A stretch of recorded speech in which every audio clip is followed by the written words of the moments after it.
So today we will start with monetary policy measures. Okay, so you can write monetary policy measures, monetary policy measures or instruments. It is also called as credit control measures. Okay, why credit control measures? I've told you yesterday, these are the instruments which is actually used by RBI to control the credit. Okay, why controlling credit? To control the money supply. Why controlling money supply? To control the inflation. All these are connected. Okay, so who are the creators of credit? Who create credit? Banks. Banks create credit, right? Who create money? Government create money. Banks create credit. So if you control credit, you can control the money supply.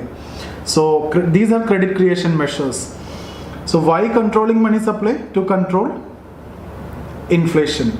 So for controlling inflation, you mainly go for monetary policy measures. So there are two types. You can write the first one, quantitative or general measures. Quantitative or general measures. Quantitative or general measures. In that you can write, these measures seek to regulate. These measures seek to regulate overall volume of money supply in the economy. Overall volume of money supply in the economy.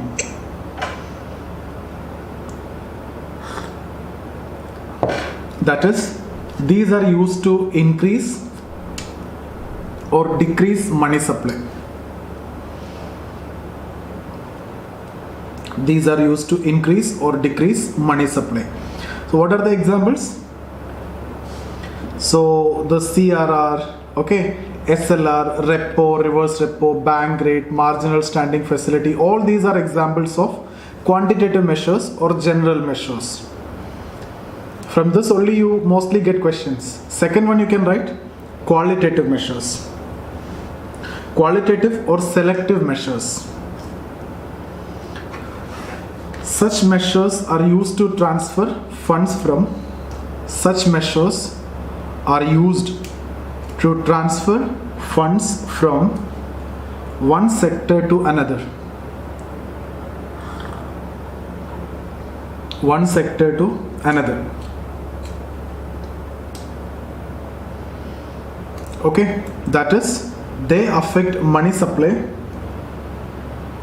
They affect money supply in the specific sectors. In the specific sectors. Can you give an example?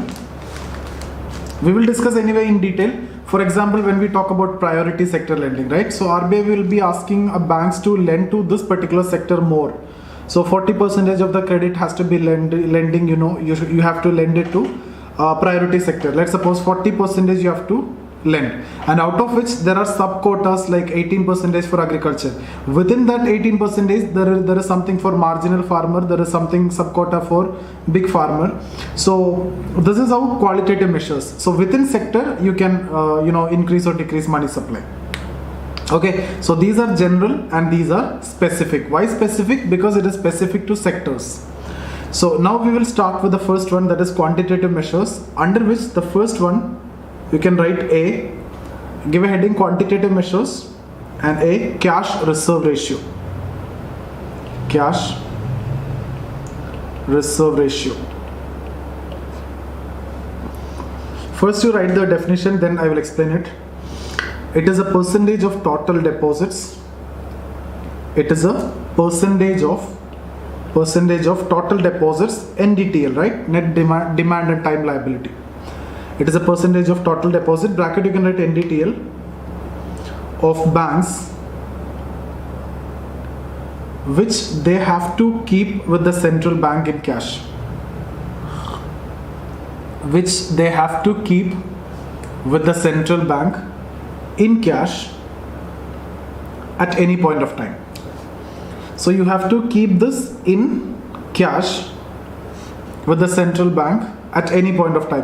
When we discussed about M0 reserve money, I have told you this money which you kept at central bank in cash, will be counted. Okay, so this is reserve money. So percentage of deposit. Now what is the CRR now? That's not important, anytime it can change. So it's not important. Let's suppose CRR is 4%. So out of the total deposit, let's say 100 is the total deposit, that is NDTL. How much you need to keep with RBI? You have to keep 4 rupee with RBI in cash. Okay, so that is what CRR.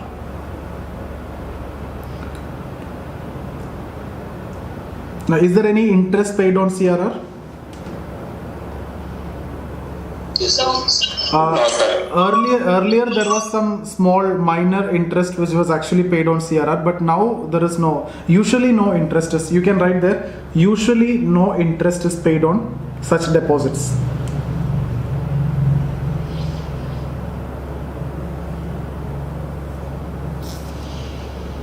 Okay, so is there any limit that this should be the maximum, this should be the minimum? Is there any such limit for CRR?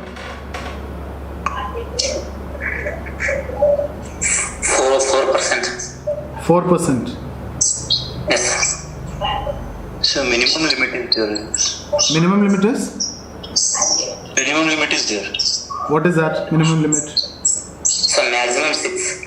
Minimum 2. Hey, 5% I guess. Mahesh, you're saying maximum 6 and minimum 2. Yes, sir. 4 plus 2. You were saying that it is 4 before? Plus or minus 2.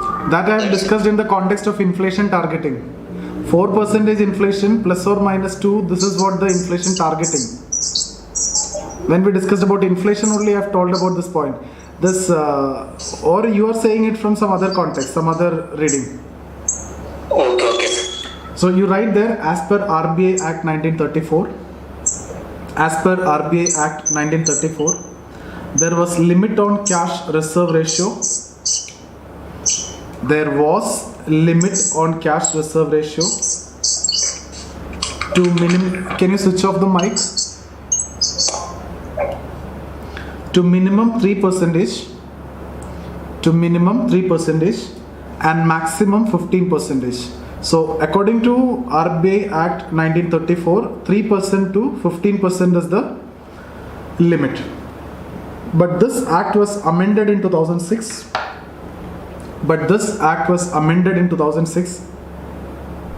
And now the limit is what?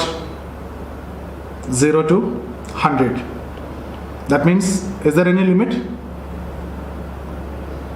No limit. There is no minimum limit, there is no maximum limit. Okay, there is no limit absolutely.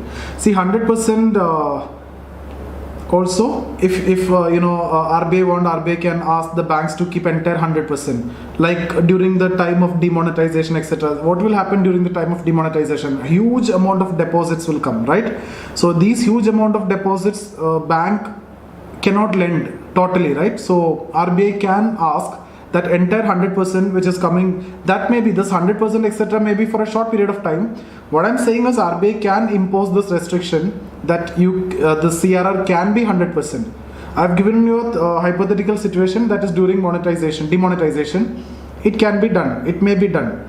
Okay, because excess deposits will come, so bank will lend otherwise. Okay, and excess lending will also cause problem.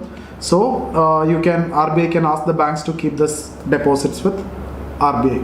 Okay, so you can write objectives of CRR. Objectives.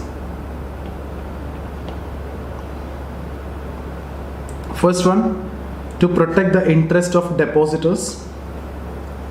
To protect the interest of depositors.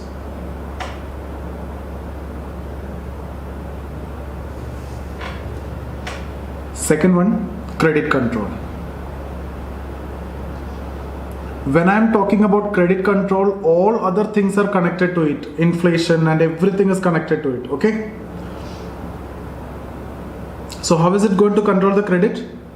If CRR, I'll take one situation, the opposite is also possible. If CRR is increasing, what will happen with the credit creation capacity of the bank? the credit creation capacity will reduce, right? So the credit creation capacity of banks will come down when CRR increase, because I have told you every 100 rupee bank is receiving, now bank have to keep 4 rupee with RBI, right? Or if this is increasing, you have to keep 5 rupees, so you can lend the balance only. So the more you lend, the more credit created. So here, if CRR is increasing, you can lend less only, so credit creation will be affected. So what will happen with money supply? Money supply? Increase or decrease? Money supply will decrease. So that means purchasing power? Purchasing power will decrease. So basically aggregate demand in the market. When you don't have purchasing power, the demand will come down. Aggregate demand will decrease. So price will decrease. Okay. So this will happen. But what is the negative impact here? When the demand is coming down, it will also affect the growth. Growth will come down. Okay, so both will happen. The price will come down, that is desirable because inflation is controlled, but it affects the growth also. I've shown you yesterday theoretically through the graph how is it happening, right? Okay, so here when you increase the cash reserve ratio, there is a problem. It will compromise the growth. So this situation is what we call as monetary policy dilemma. So what is the role of RBI? Both inflation has to be controlled, it has to stimulate growth also. Both are role of RBI. But if you try to control the inflation, if you need to control inflation, what you need to do? You need to reduce money supply. For that, what you need to do? You need to increase this. Then what will happen? When CRR is increasing, the growth will come down. Firstly, because of demand. Secondly, because of, they don't have much money to invest because bank is lending less. Okay. So this is a monetary policy dilemma. It will be more reflected when it comes to repo, reverse repo, etc. But CRR also have some role. What about the opposite? If CRR is decreasing, what will happen? Let me draw with the green ink. CRR decreasing, opposite will happen. Credit creation will increase, money supply will increase, purchasing power will increase, aggregate demand will increase, price will increase, but growth will also increase. Growth will increase. So CRR decrease is good for growth, but growth will be coupled with what? Inflation. Okay, so you can see here, this is aggregate demand and this is aggregate supply. So here it is the price level. I've told you that I'm talking about macroeconomic concepts. So before in demand supply chapter, we talked about only price. Here price level, because average prices is what we are taking. And on the x-axis, we have to take national income, not quantity. Entire income we are taking. So let's suppose this is the equilibrium position. When the money supply is more, what will happen? Aggregate demand will increase, right? So the demand curve shift rightward. So you can see prices increased. But the advantage is, there is a growth. Okay, but now if let's suppose money supply decreased, that means CRR increased. So this situation, when demand is increasing, I'm saying CRR decreased. So CRR decreased, money supply increased, aggregate demand increased. So you can see here price increased, but growth also increased. On the other hand, if you see CRR increased to control inflation, so you can control money supply will decrease. So aggregate demand also will decrease. So what will happen with the demand curve? It shift leftward like this from here. So what happened here?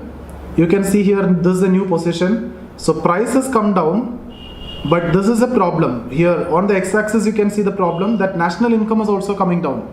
That means the growth is affected. Understood, no? Any doubt here? Sir, if we increase the aggregate supply, then the price level will reduce to the normal level only, no? Yeah, see, if let's suppose this much demand is there, what you're saying is, let's suppose this is 10% demand. Now corresponding to that, if you increase 10% supply, like let me show you here, this is supply curve, 10% supply if you can increase like this, then you see this is the new point, so price remain the same, no problem. But and growth is further increased. Growth will increase because supply is there, demand also is there, supply is also there. That is the best situation. But what is the problem? We don't have supply. Okay. We don't have infrastructure. These are structural problems, sir. Huh? These are structural problems. These are structural problems. That I will discuss more in detail in inflation. Okay, sir. Okay, such structural problems we cannot handle with monetary policies. So supply side inflation we cannot control. Okay, sir. Okay, so even then when you're talking about see here, when you're talking about increasing money supply or decreasing money supply, when money supply decreased, okay, or CRR increased, money supply decreased, so can we effectively say you can control inflation? Only one inflation which is caused due to money supply we can control. Inflation can be based on supply also. Here you can see, I'll show you some more inflation. Let's suppose this is aggregate demand and this is aggregate supply. So let's not talk from demand side, let's talk from supply side. If supply is less, supply curve shift leftward, right? So this also cause inflation, but this inflation is bad. You see here, growth also decreased. We can't do anything with this with respect to monetary policy. If this is your inflation, supply side inflation is there, monetary policy cannot do anything. If So, sir, monetary policy only caters to demand side. Demand side inflation. I'll tell you what is demand pull inflation, what is supply inflation. All these things I'll discuss in inflation. But again, even if you're going for, let me tell you one more. See, in economy, you just need to answer it logically. Even you don't want to know everything. I'll show you one situation. Let's suppose CRR increased. If the examiner is asking you, it will definitely control inflation. You can simply see that word definitely and you can mark this as wrong answer, because nothing definitely is possible in economy. What is actually happening? CRR increased, so money supply will increase, aggregate demand will decrease. So because purchasing power will decrease, aggregate demand will decrease, so price will decrease. So by seeing this, you may say that what inflation can control, right? Can control only. Inflation will not be, you cannot say inflation, you will control inflation. Why? Because when CRR is increasing, the firms bank will lend less, so firms get less money. So what will happen? Investment reduce means what? Supply reduce means what? Inflation will be there, right? Yeah. So you can do this, but what will happen? Supply side inflation will be there. So if the question is about by increasing repo rate and by increasing reverse, forget about repo rate, that I'll discuss later. At least at this point of time, let me talk about this. By increasing CRR, can you effectively control inflation? No. What you can do, you can control demand pull inflation, which is caused solely because of money supply. If inflation is because of money supply, by doing this you can control. But inflation is because of the problem of supply side, then you can't do anything. Okay, so those are different things that I will make it very clear when it comes to chapter of inflation. Don't worry about these things now. So let's move on to, we were talking about what? Okay, so what about CRR increase? How will it affect the profitability of the bank? Will it affect the profitability of bank? So it will reduce the profitability of the bank. Yeah, why it is reducing the profitability of bank? Because they can lend less now. Because bank can lend less. What is their profit? Their profit is basically from interest out of the money which they are lending, right? So CRR will have a direct connection with the profitability of the bank. Increasing CRR, profitability will come down. Decreasing CRR, profitability will be high. Okay. So second point, second one. So CRR is done. So CRR is that percentage of NDTL. That means the total deposit you have to keep with RBI in cash. Okay. Second is SLR. Very important again from prelims point of view.